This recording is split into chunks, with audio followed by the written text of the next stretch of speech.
பொருள்படி வாழ்பவன் தெய்வமாவான்.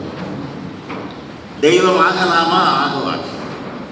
வையத்துள் வாழ்வாங்கு வாழ்பவன் வானுரையும் தெய்வத்துள் வைக்கப்படும் என்று வள்ளுவன் சொன்ன கூற்றுப்படி ஆகலாம்.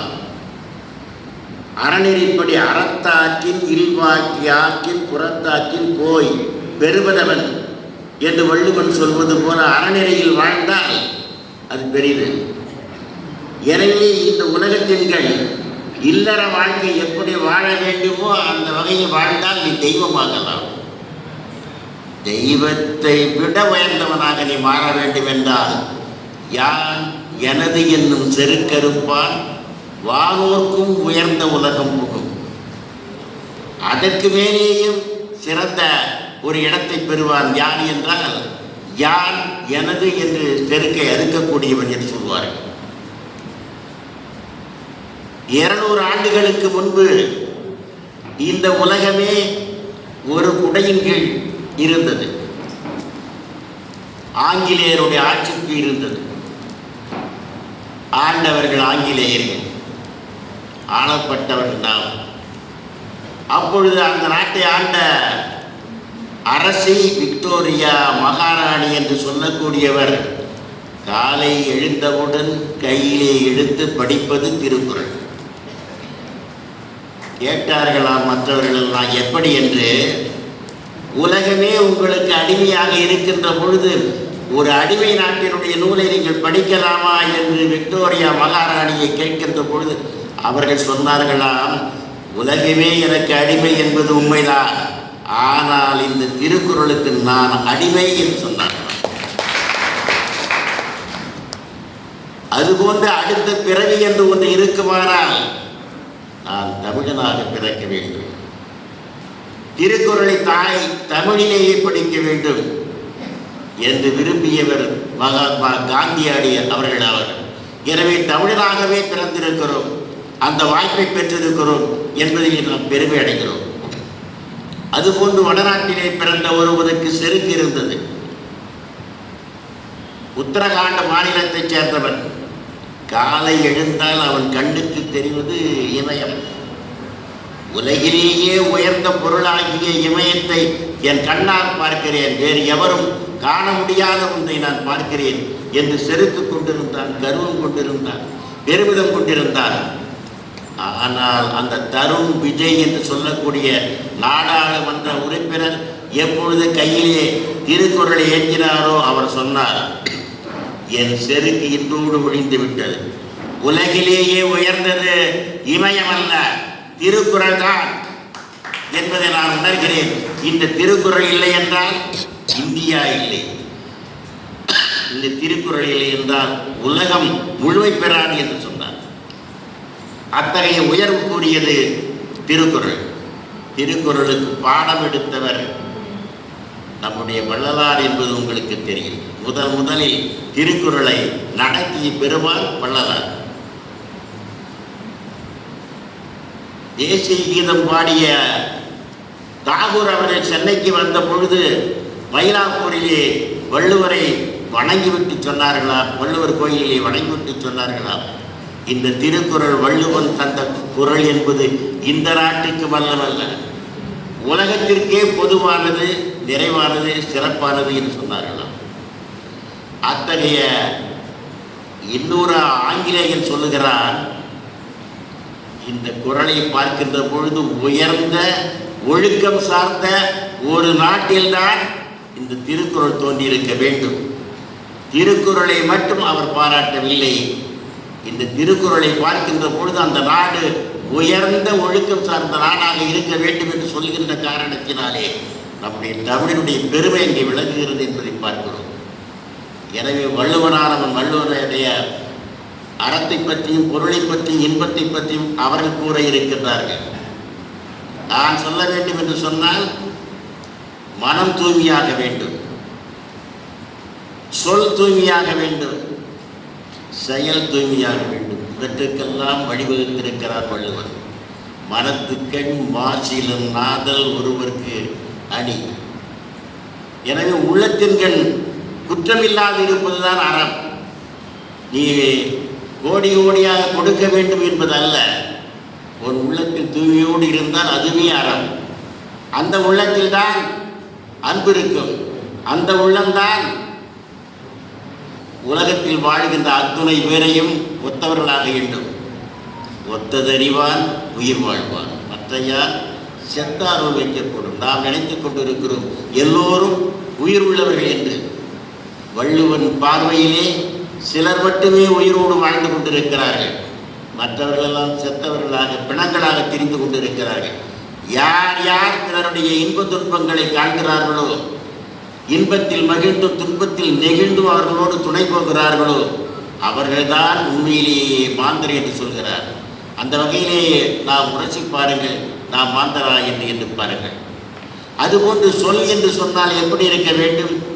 வாய்மை எனப்படுவது யாதெனில் யாதொன்றும் தீமை இல்லாத சொல், பிறருக்கு தீங்கு விளைக்காத சொல் தான் சொல். உள்ளம் தூய்மையானால் சொல் தூய்மையாகும். சொற்கோட்டம் இல்லது செப்பம் ஒரு தலையால் உட்கோட்டம் இன்மை பெறின் என்று வள்ளுவன் சொல்லுவார். எனவே உள்ளம் கோணாமல் இருந்தால் சொல்லும் கோணாமல் இருக்கும். உள்ளம் நேர்மையாக இருந்தால் சொல் நேர்மையாக இருக்கும். சொல் நேர்மையாக இருந்தால் செயல் நேர்மையாக இருக்கும். எனவே அந்த வகையில் வாய்மை எனப்படுவது யாதெனில் யாதொன்றும் தீமை இல்லாத சொல்லல் என்று சொல்கிறார். அடுத்தபடியாக சொல்கின்ற பொழுது செயல் எப்படி இருக்க வேண்டும் என்று சொன்னால், ஈன்றாள் பசி காண்பார் ஆயினும் செய்யற்க சான்றோர் பழிக்கும் விதை. பெற்றெடுத்த தாய், தன்னை ஈன்ற தாயானவள் பசியால் துன்புறுவாள் என்று சொன்னாலும் கூட அந்த நேரத்தில் நீ சான்றோர்கள் பழிக்கும்படியான செயலை செய்து விடாதே. வடநூல் கூறுகிறது, பெற்ற தாய், கட்டிய மனைவி, பெற்ற பிள்ளை பசியால் துன்புறும் போது, துன்பத்தால் துவழுகின்ற பொழுது நீ எந்த இடி செயல் செய்தாவது அவர்களை காப்பாற்றுங்கள் என்று வடநூல் கூறுகிறது. ஆனால் வள்ளுவன் எண்ணளவும் தன் நெறியில் திரளாமல் சான்றோர் பழிக்கும்படியான செயலை செய்து விடாதே. ஈன்ற பொழுதில் பெரிதுவக்கும் தன் மகனை சான்றோன் என கேட்ட தாய். அங்கு ஒரு இடத்துல ஈன்றாள் முகத்தே இன்னாதால் என்மற்று சான்றோர் முகத்து களி என்று அங்கேயும் வருகிறது. எனவே சான்றோனாக இரு, தவறு செய்து விடாதே என்று சொல்கிறார். அதுபோன்று அவர் ஆண்டவனை வழிபட சொல்கிறார் என்று சொன்னால் ஆண்டவன் வழியில் நடங்கள் என்று சொல்கிறார். வேண்டுதல் வேண்டாமை இலானடி சேர்ந்தார்க்கு யாண்டும் இடும்பையில். விருப்பு வெறுப்பு இல்லாதவன் இறைவன். அவனை யார் பின்பற்றி நடக்கின்றார்களோ அவர்களுக்கு இன்பமில்லை துன்பமில்லை. ஆண்டவனை வழிபட்டு விட்டால் மட்டும் துன்பம் அகன்று விடாது. அந்த வழியிலே நடக்க வேண்டும். நாம் விருப்பு வெறுப்பு இல்லாமல் நடக்க வேண்டும். அப்படி நடந்தால் நமக்கு துன்பமில்லை. அதை போன்று நீங்கள் சொல்லுகின்ற பொழுது, தனக்கு ஊமை இல்லாதவன், பொறிவாயில் ஐந்தவித்தார், அப்படிப்பட்ட இறைவனை வணங்க வேண்டும், அவன் வழியை பின்பற்றி செல்ல வேண்டும் என்று சொல்கிறார். அதுபோன்று நீங்கள் உன் குடும்பம் உயர வேண்டும் என்று நீங்கள் எண்ணுவீர்கள் என்று சொன்னால் அதற்காக முயற்சி செய்யும். குடும்பம் உயர வேண்டும் என்று நீங்கள் கருதுவீர்கள் என்று சொன்னால், உடைக்க தலைப்படுவீர்கள் என்று சொன்னால், ஆண்டவனே உங்கள் முன் வந்து வரிந்து கட்டி கொண்டு உங்களுக்கு வழிகாட்டி செல்லுவார். யார் சொல்லுவார்கள் இந்த கூட்டி கொஞ்சம் எண்ணி பாருங்கள். அதாவது குடி செய்வல் என்னும் ஒருவருக்கு தெய்வம் மடிதற்கு தான் முந்துரும். நான் என்னுடைய குடும்பத்தை உயர்த்துவேன் என்று எவன் ஒருவன் உழைக்கின்றானோ அவனுக்கு நீ தெய்வத்தின் நாடி திருக்கோயில் செல்ல வேண்டாம். அவனே உன்னிடத்தில் வந்து உனக்கு வழிகாட்டி முன்னே செல்வான். மடிதற்று தான் முந்துரும். உழைப்புக்கு இதைவிட என்ன இருக்கிறது? முயற்சி திருவரையாக்கும், முயற்சியின்மை இன்மை புகுத்தி விடும் என்று சொன்ன வள்ளுவன் அடுத்த குறளிலே சொல்கிறார், மடியுளால் மாமுகடி என்ப மடியிலால் தாழ்வுளால் தாமரையினாள். எங்கே சோம்பல் இருக்கிறதோ அங்கே மூதேவி இருப்பாள். எங்கே முயற்சி இருக்கிறதோ அவனிடத்தில் திருமகள் தங்குவாள். எனவே முயற்சி உடையவனாக இருந்தால் அங்கே திரு சேரும், செல்வம் சேரும். எனவே எவன் உழைக்கின்றானோ அவனை தேடி தெய்வமே செல்வமே வரும். நீங்கள் செல்வத்தை தேடிக்கொண்டு போக வேண்டாம். ஆக்கம் அதர்வினாய் செல்லும், அசைவிலா ஊக்கம் உடையான் உடை. யார் அசைவில்லாத ஊக்கம் உடையவனாக இருக்கின்றானோ அவனை தேடி தெய்வமே செல்வமே அவனை தேடி வருகிறது.